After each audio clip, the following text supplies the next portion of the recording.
नमस्कार। लोकसभा चुनाव के पहले फेज की वोटिंग खत्म हो चुकी है और पहले फेज के लिए 60% मतदान हुआ है। उसके बाद कलबली दिखाई दे रही है और पहले फेज की 102 लोकसभा सीटों पर किसको जीत का अनुमान सामने आ रहा है, इसको लेकर कुछ महत्वपूर्ण आंकड़े सामने आ रहे हैं। क्योंकि पहले फेज को लेकर यहां पर जो है जनता ने अपना फैसला ईवीएम में कैद कर दिया है और यहां पर 102 लोकसभा सीटों के लिए यहां पर वोटिंग खत्म हो चुकी है और 21 राज्यों के लिए सबसे ज्यादा अगर बात की जाए तो काफी हलचल यहां बिहार में देखने को मिली है, क्योंकि बिहार में सबसे कम मतदान देखने को मिला है।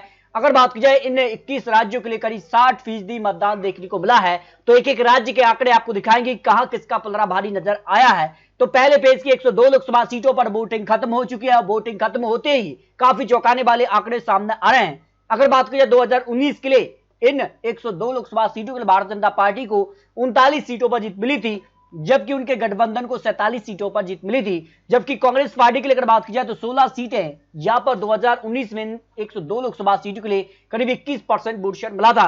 लेकिन इस बार काफी हलचल भी देखने को मिली है। 2014 के मुकाबले 2019 में भारतीय जनता पार्टी को यहां पर जो है करीब 40 सीटें 2014 में, तो 2019 में 41 सीटों पर जीत मिली थी। तो इस हिसाब से काफी खलबली दिखाई दी है। तो कितना कुछ बदलाव देखने को मिला है पहले फेज को लेकर जो हलचल रही है। मध्य प्रदेश की अगर बात की जाए 6 सीटों पर पहले फेज पर वोटिंग खत्म हो चुकी है और अगर बात की जाए 6 सीटों को लेकर 63% मतदान मध्य प्रदेश की इन 6 सीटों पर हुआ है। सीधे में 51% लगभग मतदान हुआ है, शहडोल में 59%, मंडला में 68%, बालाघाट में 71%, जबलपुर में 56% और छिंदवाड़ा में सबसे ज्यादा 73% मतदान देखने को मिला है, क्योंकि छिंदवाड़ा सीट पर काफी चौंकाने वाले आंकड़े रहे थे। इससे पहले इन 6 सीटों के नतीजे 2019 के लिए 5 सीटों पर भारतीय जनता पार्टी जबकि 1 सीट कांग्रेस के पक्ष में रही थी। लेकिन इस बार माना गया कि छिंदवाड़ा सीट पर कांटे की टक्कर देखने को मिली, जिस कार के आंकड़े सामने आ रहे हैं। उस लिहाज से अगर बात की पहले फेज को लेकर जो अनुमान सामने आ रहा है उसमें भारतीय जनता पार्टी को 5 सीट जबकि कांग्रेस के पक्ष में 1 सीट का अनुमान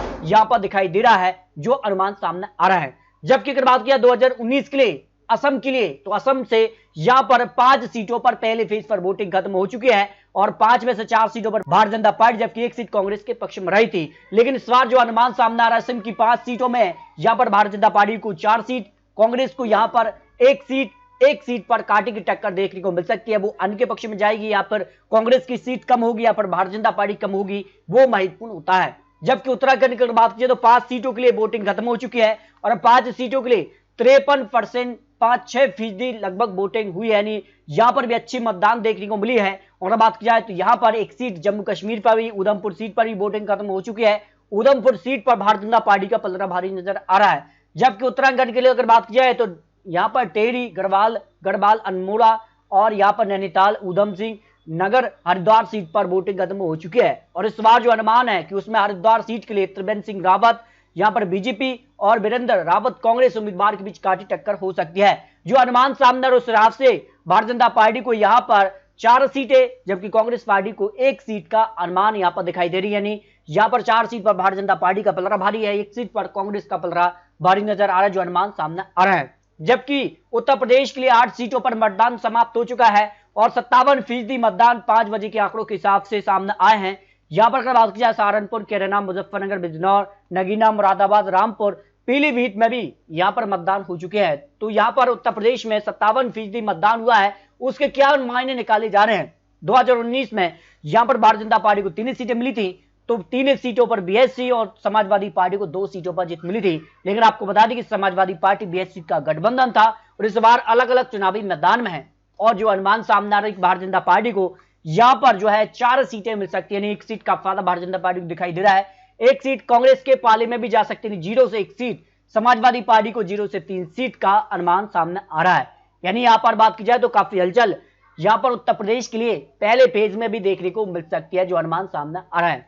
अगर बात की जाए जिन सीटों पर कांटे की टक्कर देखने को मिल सकती है उनमें सहारनपुर, कैराना, पीलीभीत वो सीटें हैं जहां कांटे की टक्कर इस बार देखने को मिल सकती है, क्योंकि यहां पर बड़े बड़े दिग्गज नेता चुनावी मैदान में, इमरान मसूद कांग्रेस से, तो यहां पर माजिद अली बीएसपी से और राघव लखनपाल भारतीय जनता पार्टी, यानी त्रिकोणीय टक्कर इन सीटों पर देखने को मिल रही है। तो त्रिकोणीय टक्कर से किसे फायदा किसे नुकसान होगा, यह महत्वपूर्ण होता है। वहीं बिहार की अगर बात की जाए तो बिहार में भी काफी हलचल दिखाई दी है और बिहार में सबसे कम 46% मतदान देखने को मिला है। और बिहार में जिस कार की हलचल है 4 सीटें यहां से आती हैं। यहां पर अगर बात की जाए सीटों का जो अनुमान है उसमें यहां पर जिन सीटों पर वोटिंग खत्म हुई है पहले फेज के लिए, उसमें औरंगाबाद, गया, नवादा और जमुई सीट काफी महत्वपूर्ण रही है। और अगर बात किया 2019 के लिए, तो यहां पर बिहार की इन 4 सीटों में से 2 सीटों पर एलजेपी, 1 सीट जेडीयू, 1 सीट पर भारतीय जनता पार्टी ने जीत हासिल की थी। लेकिन जो अनुमान है कि 2 सीटों पर कांटे की टक्कर इस बार देखने को मिल सकती है। जमुई और गया सीट पर यहां पर जो है कांटे की टक्कर देखने को मिल सकती है। जो अनुमान बिहार की 4 सीटों पर लगाया जा रहा है, उसमें भारतीय जनता पार्टी के पक्ष में 1 सीट, एलजेपी को 1 सीट और 2 सीटों पर आरजेडी का पलड़ा भारी नजर आ रहा है, जिस प्रकार के अनुमान सामने आ रहे हैं। भाई अगर बात की जाए तो राजस्थान की यहां पर 12 सीटों पर पहले फेज पर वोटिंग खत्म हुई है और राजस्थान की इन 12 सीटों में 50% वोटिंग देखने को मिली है। पहले फेज पर जिन सीटों पर वोटिंग खत्म हो चुकी है, इनमें श्री गंगानगर है, चुरू, बीकानेर, झुंझुनू, नागौर, दौसा सीट, भरतपुर, जयपुर शहर, सीकर, अलवर, जयपुर ग्रामीण, करौली, धौलपुर सीट पर यहां पर 50% लगभग वोटिंग हुई है। और जिन सीटों पर राजस्थान की कड़ी टक्कर देखने को मिल सकती है, उनमें बीकानेर, चुरू, नागौर, जयपुर, अलवर वो सीटें हैं जहां कांटे की टक्कर इस बार देखने को मिल सकती है, क्योंकि बड़े बड़े दिग्गज नेता यह चुनावी मैदान में है। काफी हलचल यहां पर भी देखने को मिली है। तो 12 सीटों का जो अनुमान है, उसमें भारतीय जनता पार्टी 8 सीटों पर पलड़ा भारी है, 3 सीटों पर कांग्रेस का भी पलड़ा भारी है, 1 सीट सीपीआईएम के पक्ष में यहां पर जाने की संभावना दिखाई दे रही है, जो अनुमान पहले फेज को लेकर सामने आ रहा है। महाराष्ट्र में भी 5 सीटों पर वोटिंग खत्म हो चुकी है। महाराष्ट्र में भी काफी हलचल देखने को मिली है। और महाराष्ट्र को लेकर अगर बात की जाए तो यहां पर 3 सीटें 2019 में भारतीय जनता पार्टी के लिए, 1 सीट कांग्रेस के लिए, 1 सीट शिवसेना के पक्ष में रही थी। लेकिन इस बार जो अनुमान है, उसमें नागपुर सीट पर कांटे की टक्कर देखने को मिल सकती है और यह माना जा रहा है कि महाराष्ट्र के लिए भारतीय जनता पार्टी 1 सीट, जबकि कांग्रेस उद्रव एनसीपी का 4 सीटों पर पलड़ा भारी हो सकता है। जो अनुमान यहां पर महाराष्ट्र को लेकर सामने आ रहे हैं, महाराष्ट्र में काफी हलचल देखने को मिल सकती है। इस तरह से अगर बात की जाए, छत्तीसगढ़ की 1 सीट पर भी पहले फेज पर वोटिंग खत्म हो चुकी है और 63% मतदान छत्तीसगढ़ की पहली सीट पर हुए हैं और छत्तीसगढ़ की सीट पर भारतीय जनता पार्टी का पलड़ा भारी नजर आ रहा है। जबकि पश्चिम बंगाल की 3 सीटें, यहां पर बात की जाए 2019 तीनों सीटों पर भारतीय जनता पार्टी ने जीत हासिल की थी। लेकिन इस बार 3 सीटों को लेकर बात की जाए तो 77.57 यानी यहां पर भी बम्पर वोटिंग देखने को मिली है। और अगर बात की जाए तो यहां पर कुंज विहार, अलीपुरद्वार और जलपाईगुड़ी सीटें हैं और इनका लेकर काफी महत्वपूर्ण। त्रिपुरा की 1 सीट पर भी, पश्चिम त्रिपुरा सीट पर भी वोटिंग खत्म हो चुकी है। और बंगाल की लेकर बात की जाए तो 1 सीट पर भारतीय जनता पार्टी, जबकि 2 सीटों पर टीएमसी का पलड़ा भारी हो सकता है, पहले फेज को लेकर जो अनुमान सामने आ रहे हैं। अरुणाचल प्रदेश की भी 2 सीटों पर वोटिंग खत्म हो चुकी है। मिजोरम की 1 सीट पर भी वोटिंग खत्म हुई है। मणिपुर की 2 सीटों पर वोटिंग खत्म हुई है। दोनों सीटों पर कांटे की टक्कर इस बार देखने को मिल सकती है। असम की 5 सीटों में भी काफी हलचल देखने को मिली है, जबकि तमिलनाडु की 39 सीटों पर पहले फेज पर ही वोटिंग खत्म हो चुकी है। और अगर बात की जाए तो तमिलनाडु के लिए काफी महत्वपूर्ण सीटें मानी गई हैं, जिनमें अगर बात की जाए पहले चरण के लिए तो डीएमके ने सबसे ज्यादा 24 सीटों पर जीत हासिल की थी 2019 के दौरान, जबकि कांग्रेस पार्टी को यहां पर 8 सीटें मिली थी, सीपीएम को 2 सीटें मिली थी और सीपीआई को 2 सीटों पर जीत मिली थी।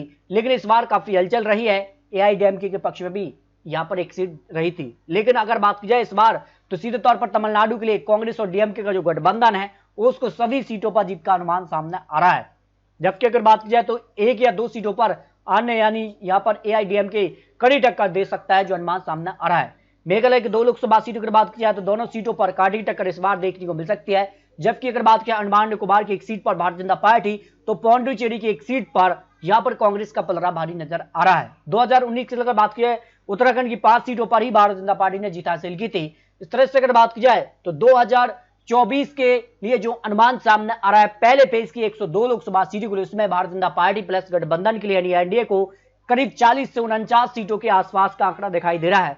वही इंडिया गठबंधन में 40 से 50 सीटों के आसपास हो सकता है। अन्य यहां पर 0 से 3 या इसका से क्या इंडिया गठबंधन में जाएगा या फिर एनडीए में अगर अलग चुनाव लड़ता, तो अन्य भी यहां पर करीब 0 से करीब 8 सीट तक उनका पलड़ा भारी नजर आ रहा है। इस तरह अगर बात की जाए तो पहले फेज को लेकर जो अनुमान है, उसमें काफी हलचल दिखाई दे रही है। लोकसभा चुनाव को लेकर पहला फेज काफी महत्वपूर्ण माना जा रहा है और पहले फेज को लेकर जो अनुमान है, उसमें अगर बात की जाए तो कांटे की टक्कर एनडीए वर्सेस इंडिया गठबंधन में देखने को मिल सकती है।